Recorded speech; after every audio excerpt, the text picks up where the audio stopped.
Lineman दिनांक 4 मार्च रोजी हा लाईनमन दिवस म्हणून साजरा करण्यात यावा असं घोषित केलं। आणि मित्रांनो, लाईनमन दिवस म्हणून हा आजचा आपलं हे दुसरं वर्ष आहे।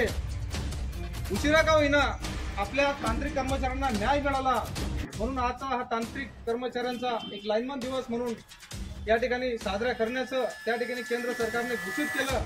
आणि म्हणून आपण सर्वजण त्या ठिकाणी आज लाईनमन दिवस म्हणून घोषित लाईनमन दिवस म्हणून साजरा करत आहोत।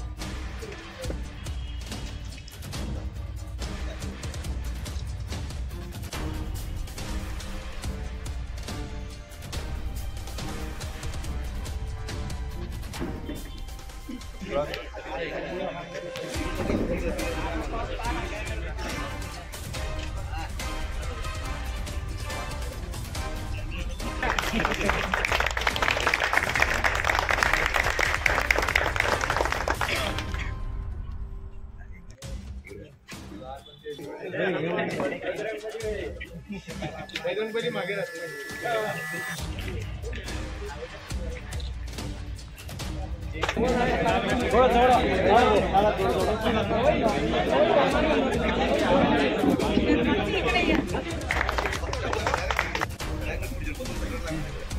हुतात्म्याचा ठेवा। सीमेवर जवान शहीद होतो जसा, सीमेवर जवान शहीद होतो जसा, आम्ही गेलो तर मृत्यू कसा, आम्ही गेलो तर मृत्यू कसा।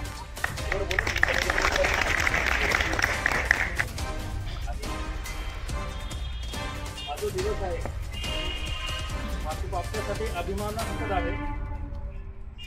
आणि केंद्र सरकारने आपल्याला 2 वर्षापासून ही जी संकल्पना दिलेली आहे लाईनमन दिन साजरा करायचा, त्याबद्दल मी महाराष्ट्र शासन आणि केंद्र शासन यांचे अभिनंदन करतो। माझे 2 शब्द धन्यवाद। आज तुमचा वाढदिवस आहे असं जरी म्हटलं तरी काय हरकत नाही।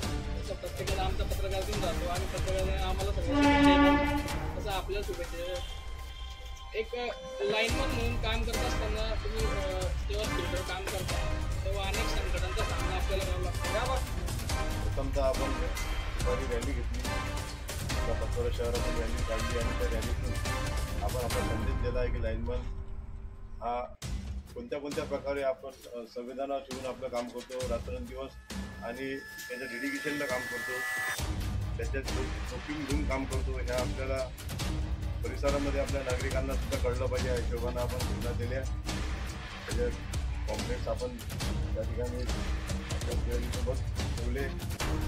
तर मित्र हो, सर्वप्रथम आपण इलेक्ट्रिसिटी जर म्हटली तर इलेक्ट्रिसिटीचा शोध जेव्हा ब्रिटिश काळामध्ये ब्रिटिशांच्या माध्यमातून लागला, त्यानंतर खऱ्या अर्थाने लाईटचा शोध जेव्हा त्या थॉमस एडिसनने लावला तेव्हा आपल्याला समजलं की लाईट पण प्रकाश पडतोय विजेमुळे, आणि याचा फार मोठा प्रमाणामध्ये यूज व्हायला लागला।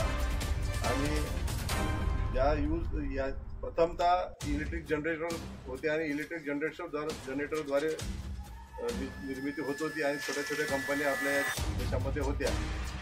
परंतु 20 जून 1960 पासून जेव्हा अगोदर पॉलिसी ठरली आणि जेव्हा MSCBची स्थापना झाली तेव्हा कुठे आपण MSCBमध्ये काही आपले जे कार्यरत कर्मचारी ज्या वेळेला कार्यरत असतील NMR म्हणून, त्यांच्या माध्यमातून एक म्हणजे आपल्याला जेव्हा काहीच नव्हतं, नॅशनल ग्रीड वगैरे यावरती असू शकतात, परंतु जेव्हा खेड्यापाड्यामध्ये वीज नव्हती तेव्हा आपल्या या जनमित्रांनी अक्षरशः खांद्यावरती खांबे उचलून ते प्रत्येक पोल उभा करून इलेक्ट्रिसिटी हा आपला प्रोग्रेस या देशाचा विकासाचा एक भाग आहे म्हणून आपण हे काम केलं। आणि ही वीज MSCB महामंडळ निर्माण झालं। आणि त्याच्यानंतरच्या कालावधीमध्ये 6 जून 2005ला या 4 कंपन्यांमध्ये विभागल्या गेल्या। आजच्या घडीला आपले जे कामकाज आहे ते फारसा वीज वसुलीवर आधारित राहतो, परंतु जोखीम जी आहे ते जोखीम आपल्याला कायम आपल्यासोबत राहते। कारण की ज्या वेळेला पावसाळा सुरू होतो तर पावसाळ्यामध्ये वादळ पाऊस सगळ्याच प्रकारचा आपल्याला त्रास असताना सुद्धा आपल्याला त्यावेळेला सर्व आपल्याला वीज पुरवठा सुरळीत करणार असतो। आणि ग्राहकाला साहजिक आहे, ग्राहकाला सेवा आवश्यक असते आणि त्या सेवेमध्ये आपण अपूर्ण कधीच पडत नाही. असे असताना सुद्धा आपल्याला अनुभव वेगळे येतात काही फील्डवरती, कारण की फील्डवर फिरताना आपण वसुलीच्या निमित्तानं म्हणा का वीज चोरीच्या निमित्तानं माणसाला माणसाची बरोबर म्हणत होता तरी त्याला वाटायचं की नाही असं म्हणजे त्याचं डेड बॉडी उचलायला कोणी तयार नव्हतं. तुमचे पैसे असताना सुद्धा कोणी त्याला हात लावत नव्हता. भरपूर लोकांनी भरपूर यंत्रणेने त्यामध्ये त्यांचा सहभाग केला. खूपच महावितरणच्या विद्यार्थी लाईनमॅनची किंवा वीज मंडळाच्या कारभाराची त्याच्यामध्ये दत्तक घेण्यात आली.